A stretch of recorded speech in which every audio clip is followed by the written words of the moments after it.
se intenta distraer a la ciudadanía con este tema de las enmiendas o nuevas enmiendas o nuevos proyectos de leyes. ¿Cuál es su criterio? Definitivamente parte de la estrategia del régimen es tener a los ecuatorianos entretenidos, ¿no? De forma muy antigua se ha dicho que en el Ecuador puede pasar cualquier cosa, pero lo que la gente no puede es aburrirse. Y no puede aburrirse porque en la clase política, desgraciadamente, esta estrategia parece que funciona. Se anuncia un paquete de enmiendas, entonces todo el país empieza a hablar unas enmiendas cuyo contenido nadie sabe aún. El presidente dice que se definirá el candidato de Alianza País en noviembre. Ayer también mencionó nombres, dijo que gente como Patiño y algún otro, si no me equivoco. Y entonces ya nos tiene entretenidos con eso, porque además mantiene pues la posibilidad de seguir haciendo campaña electoral, como lo ha venido haciendo todo este tiempo, porque el dejar el anuncio para el mes de noviembre lo convierte y lo sitúa a él en un gran actor político, a sabiendas de que no va a ser candidato, es decir, el uso al final del día de toda la estructura del Estado para beneficiar un proyecto político. Ojalá en el nuevo gobierno se pueda auditar todo esto. En definitiva, una política de distracción, de tenernos entretenidos discutiendo algunas cosas insustanciales, algunas otras cosas absurdas. Poco se discute lo importante. Por ejemplo, yo no recuerdo en el Ecuador, desde hace varios años, que se haya presentado una discusión seria sobre el tema agrícola, sobre cuál es la crisis de un sector agrícola tan fundamental en el Ecuador, porque el Ecuador es un país esencialmente agrícola. Aquí, ¿qué tenemos en la gran discusión actual en temas de agricultura? Una proyectada ley para poder expropiar. ¿Expropiar para qué? ¿Acaso con la expropiación vamos a tener ya innovación tecnológica, créditos, eventualmente subsidios para investigación, para montar agroindustria, tener valor agregado y no seguir exportando simplemente los productos de la tierra en su estado natural? Entonces, ¿cuál es el debate serio de los últimos años en el Ecuador? No hay debate serio. Lo que hay es simplemente afirmaciones por un lado, críticas por otro lado, pero una propuesta real, puntual, que venga de la presidencia de la República para sentar al país a discutir, eso no existe. Y no existe porque no les interesa el debate serio, porque en un debate serio es insostenible lo que se ha gastado, como mencionaba hace un rato. Es decir, en un debate serio, pongamos por ejemplo el sector turístico. ¿En qué se transformó el Ecuador en el sector turístico? Ahora lo que vemos es que hay por allí un par de carreteras mejoradas, en algún caso, pero eso no transforma. ¿Cuál es la verdadera reforma estructural que tiene el país para hablar del cambio de matrices en lo que fuese? Yo creo que el más importante hoy, el que no se ha tocado, es el cambio del ejercicio de la ética en el poder. Yo creo que eso es fundamental. Porque cuando desde el poder se tocan los temas desde la orientación, desde la visión de la ética pública, muchas de las cosas que hoy día ocurren tendrían que suspenderse y pararse. Este proceso de manipulación de las masas a través de toda una estructura organizacional que se maneja desde la Secretaría de Comunicación y otros órganos públicos, atenta contra la ética pública. Es decir, no es honesto manejar un país así. Entonces yo creo que en principio la gran revolución que este país requiere es una revolución ética, ¿no? Otra gente al poder. Luego, el ejemplo que se tiene que dar desde el poder, ¿no? Cuando desde el poder se miente, entonces el mensaje que se envía es que en el Ecuador se puede mentir. Cuando desde el poder se rompen los contratos, el mensaje a todo el mundo es rompan los contratos y romper los contratos les trae un beneficio económico. Esa es la argumentación con la Oxy. No se dan cuenta del daño que causan, porque al romperse contratos de esta forma, por mucho que hoy día tengan un poco más de dinero o que hubieran aprovechado el dinero del petróleo, el problema es que para la comunidad internacional el Ecuador es un país que no respeta contratos y por tanto nadie invierte en serio en este país, ¿no? Entonces yo creo que hay muchas transformaciones. Evidentemente hay cosas que no se pueden desconocer, que están bien además. Por ejemplo, los proyectos para el control de inundaciones. Claro que es importante tenerlos, es sumamente necesario, pero hay muchas otras áreas en las que el desarrollo del país ha sido nulo. Ejemplo del tema agrícola, como decía, ejemplo en materia de turismo. El turismo ecuatoriano no se transforma con una propaganda en el Super Bowl. El sistema judicial, por ejemplo, es una barbaridad. El sistema judicial no se transforma construyendo edificios y poniéndoles aire acondicionado. Así no se transforman las cosas.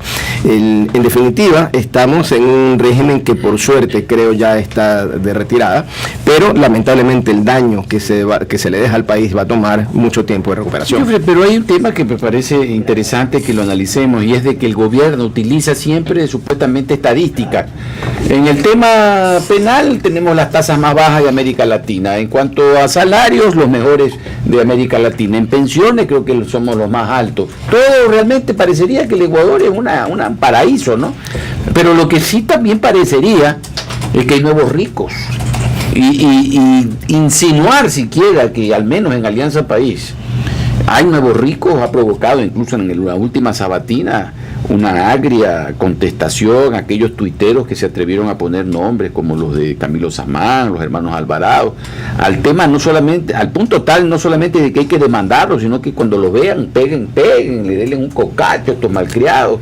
Es decir, ¿qué opinión le merece a usted? Es que justamente es eso, es la ética del poder.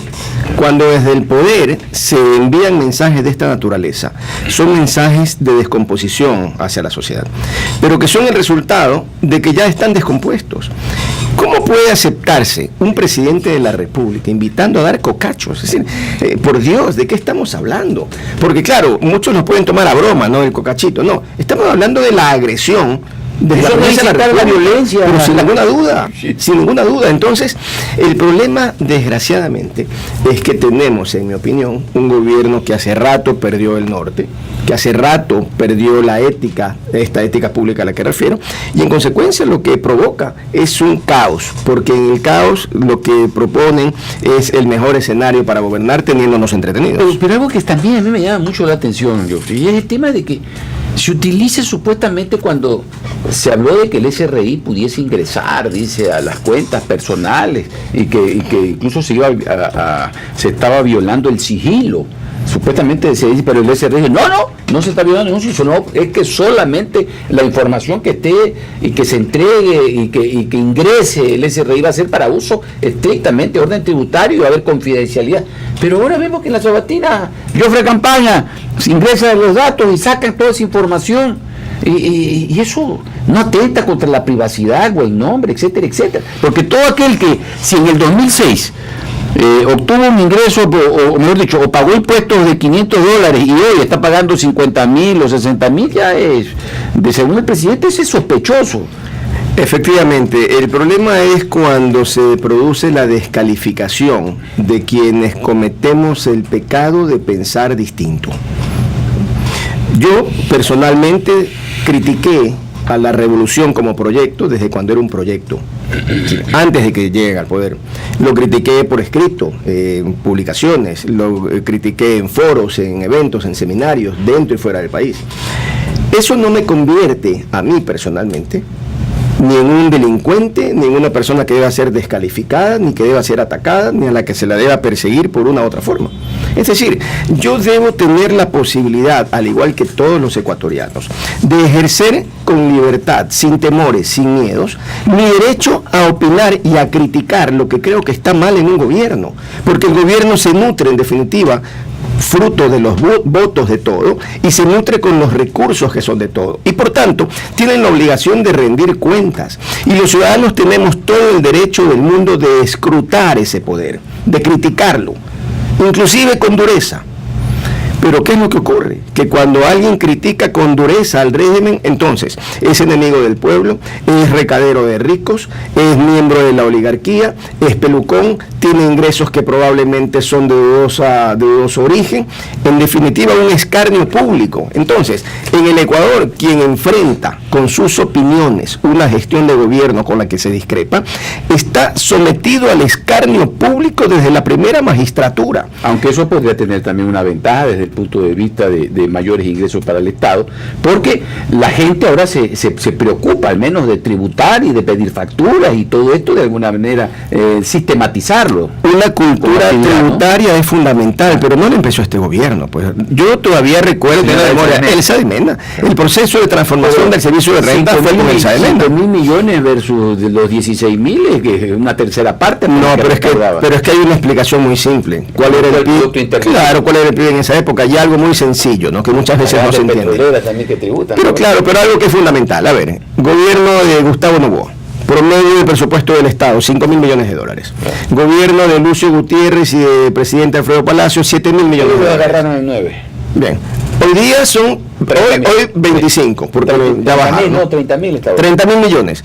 Entonces, claro, cuando alguien tiene una economía, mucho más, si comparamos Gustavo Noboa en la época de Elsa de Mena, con la actual, de 5.000 millones a 30.000 millones, 6 veces. Proporcionalmente la recaudación tributaria Deberían ser 105, 30.000, quiere decir que estamos a mitad. No, debería ser mucho más importante, ¿no? No necesariamente todo el crecimiento implica mayor riqueza como tal para que tribute. Claro. Entonces, el problema no es tanto en que exista o no una cultura tributaria. Es fundamental que exista una cultura tributaria. Lo que está mal es que se utilice esa realidad, porque es indudable que hay gente que antes pagaba menos y hoy pagaba más. Es normal que eso ocurra.